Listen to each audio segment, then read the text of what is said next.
إخوان أخوات، السلام عليكم ورحمة الله تعالى وبركاته. المغرب يروض الكبار. السياسة المغربية أصبحت سياسة قوية. الخارجية بالنسبة للسياسة الخارجية في المغرب أصبح معترف به مع العمالقة ومع الكبار. احنا كيف ما كنعرفوا هذا العالم هذا انه تتحكموا قوى عظمى، وكتحكموا تيحكموا اقتصاد، وكتحكموا الدبلوماسية القوية.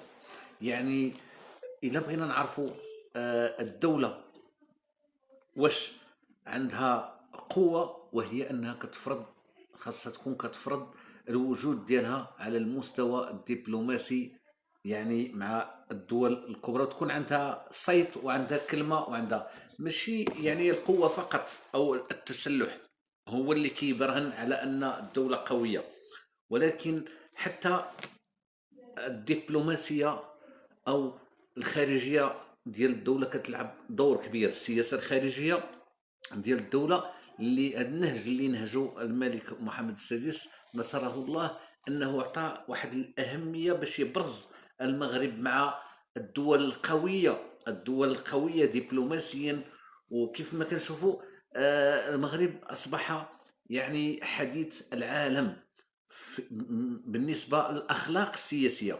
يعني المغرب عنده اخلاق في ممارسه السياسه الخارجيه. آه، الاعداء دايرين بنا. حنا لما شفنا كيفاش المغرب روض اسبانيا، وكيفاش موريتانيا ما بين يعني المد والجزر مع المغرب، تارة كتشطح على اليمين وتارة تتشطح على اليسار. الجزائر عرفناه هو العدو الكلاسيكي اللي كينفذ اجندات خارجيه. المغرب عنده اعداء كثيره، حتى مش حتى في الجوار، وانما عنده اعداء حتى مثلا مثل ايران فهي كتشن حرب على المغرب من خلال الجزائر. يعني ايران اللي احنا كنعرفوا المد الايراني، العقيده الايرانيه انها كتستمد السياسه ديالها من ولايه الفقيه. يعني ان السياسه الايرانيه ما كتفصلش العقيده الشيعيه، العقيده ديالها، على السياسه، او لان هي عندها كيف ما كنعرفوا بان عندها اهداف توسعيه، انها باش تنشر يعني المذهب الشيعي. احنا كنعرفوا الموقف المغربي من هذا المذهب الشيعي. كيف ما شفنا في عهد الحسن الثاني رحمه الله، ان الحسن الثاني كفر الخميني، لان الخميني وعطى الاسباب اللي بها كفر.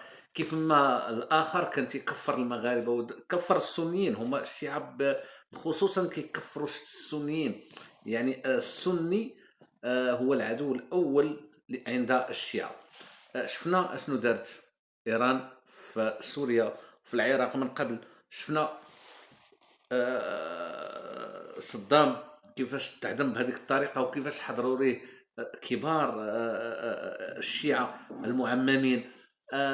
ولكن احنا المغرب تيواجه اعداء كثر، اللي منهم اللي كيبينوا حسن النية وكيخفيو العداء المغرب، ومنهم من يظهرون علنا العداء ديالهم، مثل الجارة اللي احنا كنعرفوها. المغرب بنى شراكات قوية مع دول عظمى. المغرب يعني كنعرفوا احنا كينتمي للحلف الغربي ديال امريكا، وشفنا الجيران كينتميو الحلف ديال الشرق ديال روسيا. باقيين هما بديك العقليه ديال الاتحاد السوفيتي، كيفاش كان العقليه القديمه، واحد التفكير، التفكير رجعي قديم حتى في السياسه ديالهم. حنا بالعكس، حنا كان نتعاملوا مع الوجهين باخلاق سياسيه راقيه.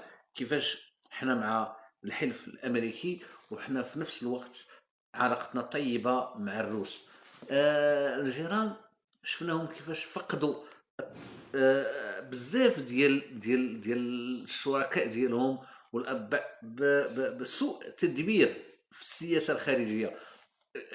ما عندهمش خارجيه. الجزائر ما عندهاش السياسه الخارجيه. عندها يعني وزير كيسميوه بان راه وزير كيمارس السياسه في الخارج، ولكن فين ما حطت الجزائر الارجل ديالها الا وكتشعل العافيه في هذيك المنطقه. شفنا مؤخرا كيفاش فرنسا تروضات. شفنا من قبلها اسبانيا كيفاش المغرب آه، ما تساوم يعني كتساوموا بزاف د الحوايج، ولكن ابى الا ان تساومها يا ما تكونش في المنطقه الرماديه، يا الاعتراف بمغربيه الصحراء، لان النظاره اللي كيشوف بها المغرب العالم والاصدقاء من خلال الصحراء، لان الوحده الترابيه ديال المغرب هي الامه، هي الامه ديال المغرب، وهي المواطن، وهي الملك، وهي الشعب. يعني المغرب تيشوف الاصدقاء ديالو من خلال ملف الصحراء. مؤخرا في هذه الايام وزير الخارجيه الفرنسي جاء المغرب. كيف ما من قبل كانوا محاولات ان فرنسا انها تروض المغرب، ولكن ابى المغرب الا ان يروضها، واصبحت الان تلوح او تشير بانها تعترف بالصحراء. كانت فرنسا حقيقه تدعم المغرب حتى 2007، كانت كتدعمه في مجلس الامن من الناحيه ديال التراب الوطني، ولكن كانت تخفي. يعني كانت كتشن عليه حرب بالوكاله، يعني من طرف الجيران الجزائر، يعني كتبين الوجه وكتخفي الوجه الاخر. المغرب من اعترفت الولايات الامريكيه بصح مغربيه الصحراء، واعترفت اسبانيا وعده دول، اصبح يشير لفرنسا ان تبدل او ما تلعبش ب في المنطقه الرماديه، يعني يا ابيض يا اسود.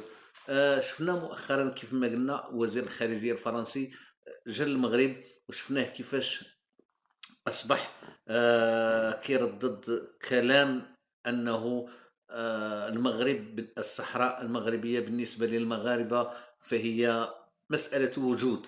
يعني هنا قريبا غادي نسمعوا بان فرنسا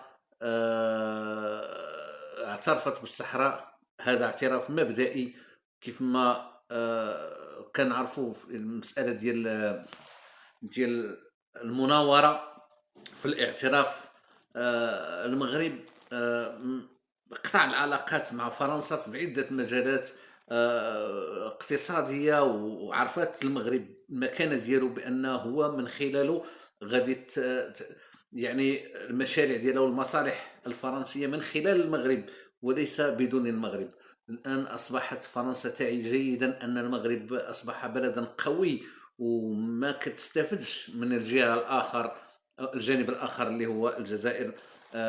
عرفت بأن المغرب هو المهيمن الأفريقي الأول، وبأن المغرب عنده حلفاء وشركاء أقوياء.